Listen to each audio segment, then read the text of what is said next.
Hey, how's it going, everybody? Welcome back to Art of Creation Homestead. My name is Jason, and we're out here on a fairly sunny but kind of cool and breezy Southwest Ohio day. And it's, one of the things we talk about growing is growing food that you're going to use. That's very important, right? If you're going to grow food, you might as well make sure you're going to use it. So you grow things that are important to you.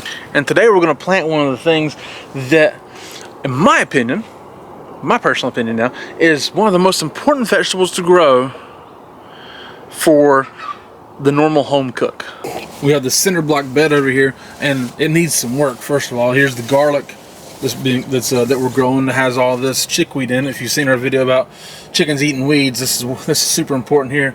The chickens love this chickweed, so we're gonna pull some of it here sometime or another and feed it to the chickens because they enjoy it. But we got to get this over here cleaned up and get all these holes cleaned up, because we're gonna use all these holes and all those all the way down through there. Not the bed, that's for beets, but the holes all the way down through there. As you can see, we got a lot of this broke up and done. You see some dirty fingernails. I used this 4-tined long-handled like tiller hoe type deal to do a lot of this bed here. Then Angela Kay used this little 3-pronged handheld thing to clean out these holes, clear all the weeds out, and kind of loosen the dirt up inside of there. Now we're gonna have to refill that some, but we did get a lot of work done on these. But as always, when we're over here working on this side, the chickens thought we're getting them food, so they're all gathered up there, and we had to oblige them and take them a little bit of chickweed for a snack. Now it gets down to the part where we got to add soil, which is one of the things that can absolutely drive a small space gardener crazy. Because we're using raised beds and containers, and we're always having to buy soil. Bagged soil is so expensive these days. Like, we're spending 20 bucks, okay, on a 1.5 cubic foot bag of soil that doesn't last you very long when you guys make containers and stuff as we do to fill. So it gets a little crazy. So we always reuse our soil from year to year. We always have to buy some anyways, because somehow we just get to plant more.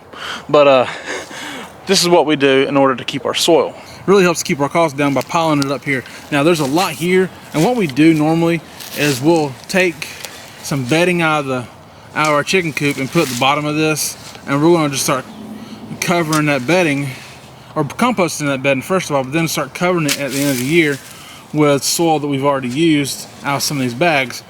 And so therefore the bottom compost and creates more soil which is a positive, and then this top bit, it just stays here and we can reuse it again the following year, which is what we're getting ready to fill these beds out of. It's really very simple. We just take a Tractor Supply bucket, fill it up, and carry it over here and dump it on the soil. I got a funny story for you though, if you want to hear it real fast. Today we went to Kroger, and I'm 6'3" around there, and I'm used to seeing folks in the grocery store that can't reach the top shelf. That there's just a look of distress in these folks when they're trying to get something off the top shelf and they can't reach it. Angela Kay gets that look once in a while because she's pequeño, she's tiny, and so I understand what it looks like, and I don't care to help somebody else funny. I enjoy it. So I went over there, and it was actually kind of beyond my reach. I needed to be about 6'6" to get to it. Hard to climb because of the stuff on the bottom, but we wound up getting it down there. And so I came out there and I had to tell Angela the story, but I had to set it up to where I said, well, there's these little folks that need some help, and Angela's like looking at me.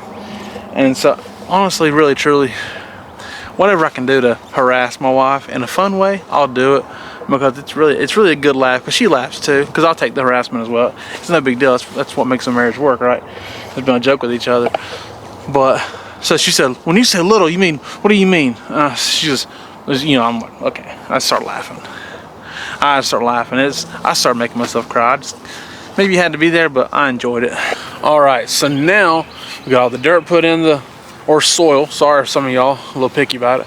So we got all the soil put in the beds and in the holes, and I amended the soil with some blood meal, some bone meal, and some kelp meal. All right, blood meal nitrogen, bone meal phosphorus, and the kelp meal is potassium.